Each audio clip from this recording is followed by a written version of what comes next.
ناظرین گرامی السلام علیکم ورحمۃ اللہ وبرکاتہ۔ آج کی بات خاص بات میں آپ لوگوں کا استقبال ہے۔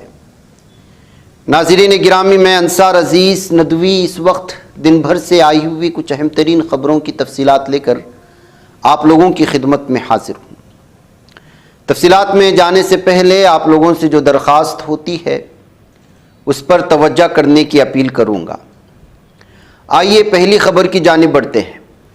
سپریم کورٹ کی طرف سے پیر کے روز دہلی NCR علاقے میں موجود آوارہ کتوں کو اٹھانے کا حکم دیا گیا۔ عدالت عظمیٰ نے اس سلسلے میں انتظامیہ کو 2 ماہ کا وقت دیا۔ اس حکم کے بعد ہی دہلی حکومت نے ایک بیان میں کہا تھا کہ وہ یہ کام وقت مقررہ میں پورا کریں گے۔ ساتھ ہی حکومت نے یہ بھی کہا تھا کہ وہ آوارہ کتوں کا ٹھیک طرح خیال رکھیں گے۔ دہلی حکومت نے اب عدالتی حکم کے 48 گھنٹوں کے اندر ہی اپنی کارروائی شروع کر دی۔ انتظامیہ نے یہ 100 سے زائد کتوں کو اٹھا کر شیلٹر ہوم میں ڈال دیا ہے۔ غازی آباد کے اسکول میں اس وقت ہنگامہ برپا ہو گیا جب کچھ طالبات کو اس لیے نکال دیا گیا کیونکہ وہ ٹیکا لگا کر اور کلاوہ پہن کر آئی تھی۔ جب انہیں یہ سب ہٹانے کے لیے کہا گیا تو طالبات نے انکار کر دیا۔ جب ان طالبات کو اسکول سے نکال دیا گیا اور یہ خبر ہندوتوا تنظیموں تک پہنچی تو وہ ہنگامہ کرتے ہوئے کالج پہنچ گئے۔ بہار میں آئندہ اسمبلی انتخابات سے قبل کانگریس نے ایک بڑی سیاسی مہم کا اعلان کر دیا۔ لوک سبھا اپوزیشن کے رہنما راہل گاندھی 17 اگست سے 16 روزہ ووٹ ادھیکار یاترا کی قیادت کریں گے جو 1 ستمبر کو پٹنہ کے گاندھی میدان میں ایک عظیم الشان جلسہ عام کے ساتھ اختتام پذیر ہوگی۔ اس یاترا کا مقصد ووٹ کے حق کے تحفظ، مبینہ ووٹ چوری کے خلاف آواز بلند کرنا اور جمہوریت کی دفاع کا پیغام بہار کے عوام تک پہنچانا ہے۔ National students union of India نے آج دہلی یونیورسٹی میں طالبات کے لیے ہر سیمسٹر 12 دن ماہواری کی چھٹی کے مطالبے پر ایک بڑا احتجاجی مظاہرہ کیا۔ مظاہرہ آرٹ فیکلٹی کے احتیاطی منعقد ہوا جہاں سینکڑوں طلباء و طالبات شریک ہوئے۔ موقع پر کسی بھی ناخوشگوار واقعے سے بچنے کے لیے پولیس کی بھاری نفری تعینات کی گئی تھی۔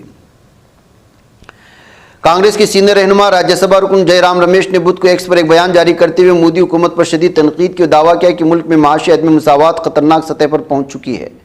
انہوں نے کہا کہ حال ہی میں حکومت کے پریس انفارمیشن بیورو نے ایک رپورٹ کے حوالے سے گمراہ کن دعویٰ کیا کہ ہندوستان دنیا کا 4تھا سب سے زیادہ معاشی مساوات والا ملک ہے، حالانکہ زمینی حقیقت اس کے بالکل برعکس ہے۔ بہار میں ووٹر لسٹ کی خصوصی گہری نظر ثانی کو لے کر ریاست میں سیاسی ہنگامہ کم ہونے کا نام نہیں لے رہا۔ اپوزیشن لگاتار اس معاملے کو اٹھا رہی ہے اور انتخابی عمل پر سوال کھڑے کر رہی ہے۔ اس سلسلے میں آج پھر بہار اسمبلی میں قائد حزب اختلاف تیجسوی یادو نے پریس کانفرنس کر کے BJP اور الیکشن کمیشن پر سنگین الزامات عائد کیے ہیں۔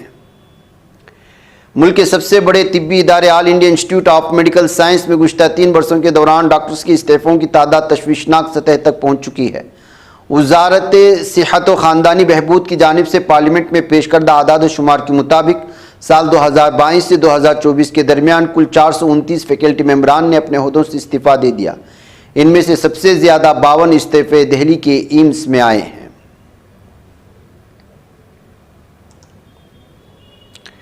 علی گڑھ مسلم یونیورسٹی میں فیس میں 36 سے 42% تک کے حالیہ اضافے کے خلاف طلباء کا احتجاج بدھ کو 5ویں روز بھی جاری رہا۔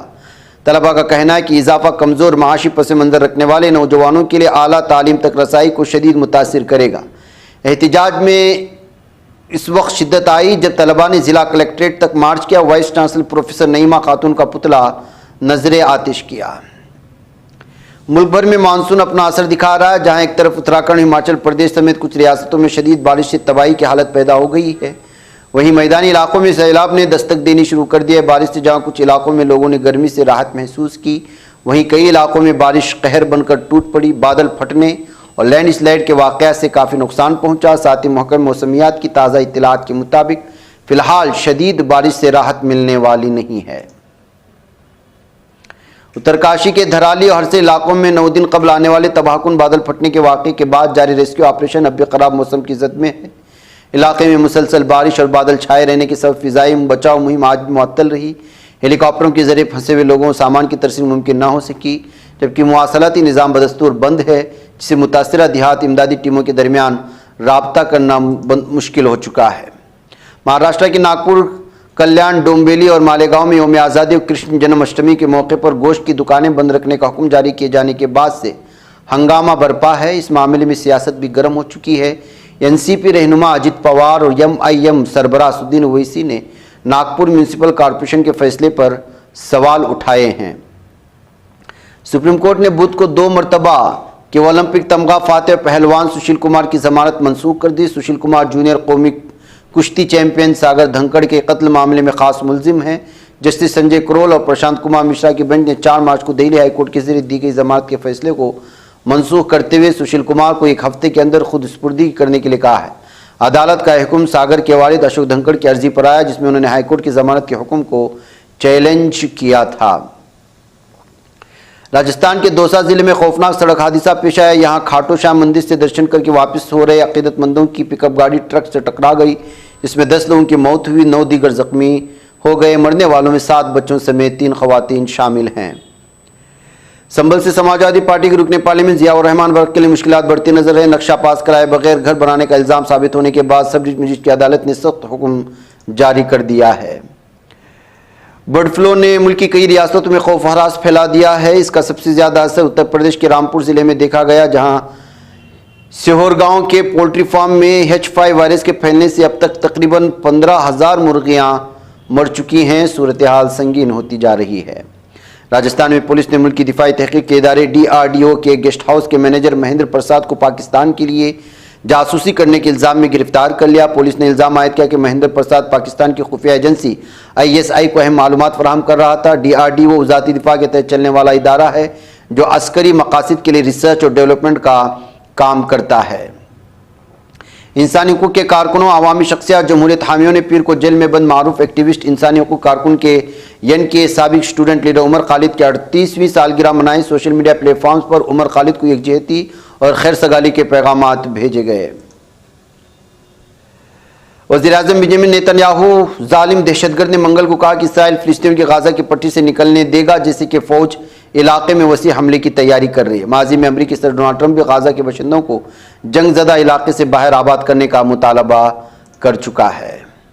مشرق وسطیٰ کا ایک اسلامی ملک سعودی عرب مسئلہ فلسطین کے لیے کھڑا نظر آتا ہے۔ مملکت کے بامانہ حکمران ولی عہد شہزادہ محمد بن سلمان کا کہنا ہے کہ جب تک فلسطینیوں کے لیے الگ ملک نہیں بن جاتا وہ اسرائیل کے ساتھ تعلقات کو معمول پر نہیں لائیں گے۔ بحر جنوبی چین کے اسکاربورو شول کے پاس چین اور امریکی فوجیوں کے درمیان تصادم کی خبریں سامنے آ رہی ہیں۔ چین کا اس معاملے میں کہنا ہے کہ ان سب سے مصروف ترین راستے سے امریکہ کا خطرناک جہاز گزر رہا تھا، جسے مار کر کھدیڑ دیا گیا ہے۔ چین نے امریکہ پر اسکاربورو شول میں دراندازی کا بھی الزام لگایا۔ امریکہ اور چین کے درمیان اسکاربورو شول میں تصادم اس واقعے کے ٹھیک ایک دن بعد پیش آیا جب فلپائن کے چکر میں اسکاربورو کے پاس چین کے 2 جہاز آپس میں ٹکرا گئے تھے۔ برطانیہ میں کی گئی ایک طبی تحقیق نے خبردار کیا ہے کہ غزہ کی پٹی میں اینٹی بایوٹک ادویات کے خلاف مزاحمت پیدا کرنے والے جراثیم تیزی سے پھیل رہے ہیں، جو ایک سنگین اور جان لیوا بحران کی شکل اختیار کر رہا ہے۔ اقوام متحدہ کی سیکریٹری جنرل انٹونیو گوٹریس نے قابل اسرائیل کو سخت تنبیہ کی ہے کہ اس کے فوجی اور سیکورٹی ادارے فلسطینی قیدیوں کے ساتھ جنسی تشدد کے سنگین جرائم میں ملوث پائے گئے، جن کی بابت قابل اعتماد معلومات موجود ہیں۔ ناظرین گرامی، آج کی بات خاص بات میں اتنا، انشاءاللہ پھر آپ لوگوں سے ملاقات ہوگی۔ السلام علیکم ورحمۃ اللہ وبرکاتہ۔ یہ چینل حق نگر بن کر کچل دیتا ہے فتنوں کو، اگر گندی ہو پالیسی تو مرتے دیکھ کتنوں کو، اسی بازار میں بکتے ہوئے دیکھا ہے سپنوں کو، سبھی یکساں ہے یہ پیغام دو غیروں کو اپنوں کو، وطن اہل وطن کا ہے گلے بے خار سیدھی بات